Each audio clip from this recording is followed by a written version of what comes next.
What's going on, guys? Necromancer Noob, and I have a general question to the community. Not even just Marvel Rivals, it's in video games in general. But my question today is, when did it become a crime to play with friends in a team-based game? Like, I'm genuinely just curious about the thought process behind of why people think this in the first place. So if you have a reasoning, or if you're against it, if you're for it, just leave a comment down below. I really want to know from you guys. I mean, anytime without fail, I look at any streamer, any popular video that pops up, someone that's climbing their ranks in Marvel Rivals, it's always in the comment section. But is it solo queue? Did you do it solo? And to me, respectfully, honestly, it just seems like projecting to a certain degree, right? Like, oh, I just don't have friends to play this game with, so no one else can play this game with friends. And if there's some other reasoning behind it, like, I really want to know. That's why I said just leave a comment down below. But my question to you is, this is a team-based competitive game for the most part. Most of this conversation comes into ranked gameplay, so why are you not taking your best chances of winning and forming a stack with a group of people, whether it's random, whether it's people you know in real life? I mean, it seems like better chances in my opinion. And there's always the comment that, you know, it's getting carried. You get carried if you play in a composition and someone's better, blah, blah, blah.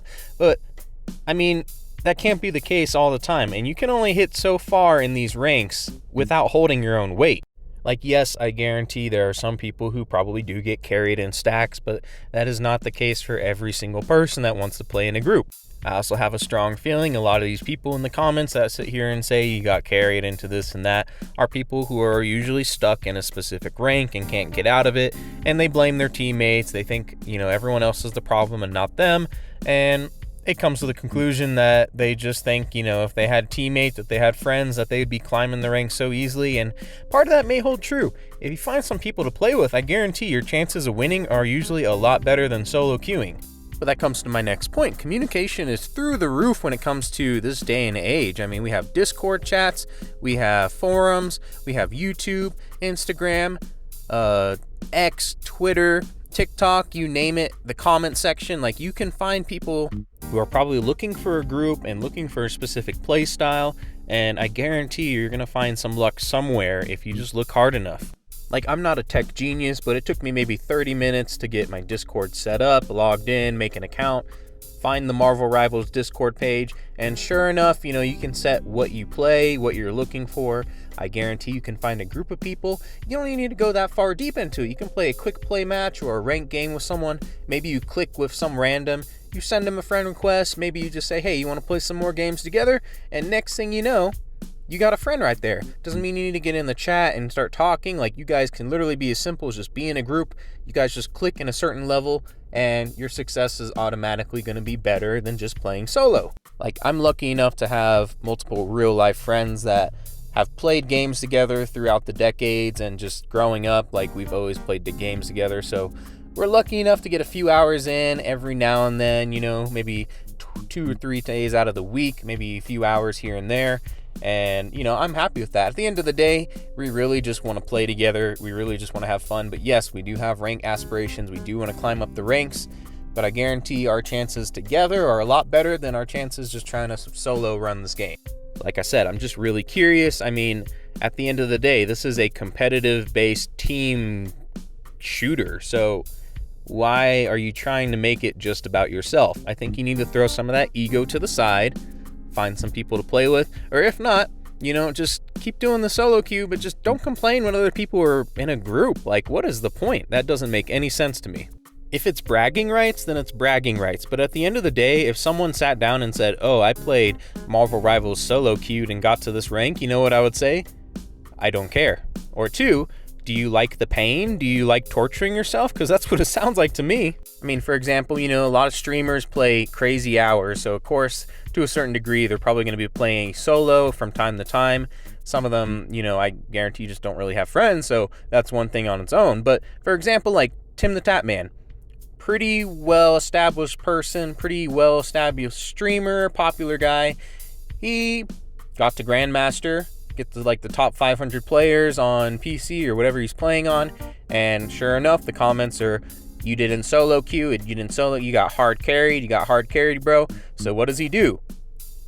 He does a solo run to Grandmaster and did it in like 3 days. And of course, I guarantee there's going to be some comments somewhere, well, oh, you got good teammates, or you got this. There's always going to be an excuse, and to that point, it just sounds like people are just projecting, and they're not happy with themselves. I think some of you guys need to take a break from the game and just do something else, right? Like, just find something fun to do.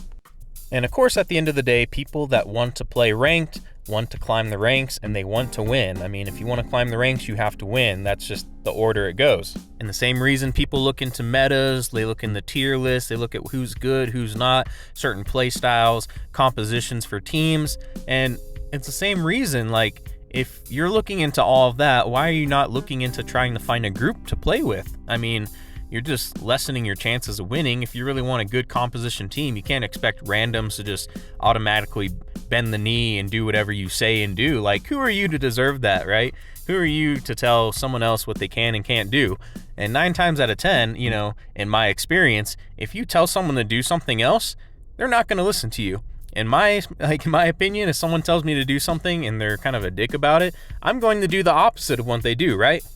But it's also worth mentioning that a lot of people complain about stacks in a group and this and that, and people don't realize most cases, if a team has a stack of maybe 2 to 3 people, the other team has a stack of about 2 to 3 people. Of course, that's not the case every single time, but the good majority of the time it is. And trust me, a lot of times I play ranked with my friends. We got a group of maybe 3 to 4 people, and after a match is over, I look at the recent players, and sure enough, it's a team of 3 to 4 people on the other side. Like, at the end of the day, yes, I want to climb the ranks. Yes, I want to get better, but I also really just want to play with my friends. I mean, I got a group of friends that I play with that we're all grown-ass men at this point. We all got full-time jobs. Some of us have families. Some of us have really busy careers. Some of them work like 56 hours a week. And, you know, I'm just happy that we're able to get together and play some games and climb the ranks ever so slightly, ever so slowly. You know, that's the best feeling opposed to just trying to, like, sweat my ass off playing solo. I'm lucky enough to have a group of friends that I've played with for over the decades, and, you know, at the end of the day, I'm happy with just that. Like, why are people so upset that people are playing in groups? Like, at the end of the day, I just want to play with my friends. Is it that hard? But that being said, I think at the end of the day, that's what gaming's about, right? It's like forming connections, forming bonds, making good experiences with people. And I feel like we've kind of fell off track when it comes to that, right? A lot of the time it's just sweating. It's 90% competitive, 10% blaming it on other people, and just 0% fun. Like, people don't want to have fun anymore. You can still have fun and do well in a game. I guarantee you're going to do a lot better if you're enjoying the experience than if you're getting tilted and tweaking and freaking out over the game, right? You're not going to do good. It's not going to do you any better. It's not going to do your teammates any better. Like, my rant's over. I think people are getting way too serious about this. I think people are getting way too serious about gaming in general. Like, we need to take it down a few notches, but at the end of the day, like, that is gaming to the core, right? It is the competitiveness. It is trying to be the best. It is trying to be better than the other people. But, like, when it comes to complaining about people playing in stacks, I think most people just need to get over themselves. But if you have a reasoning, and, you know, I'd love to hear it, just let me know down below. But anyways, if you guys like this video, make sure to subscribe, leave a comment down below, like the video, if I said that already. But anyways, thanks for watching the video. I appreciate it. I hope you guys have a good rest of your day, and I will see you guys in future videos. Bye-bye.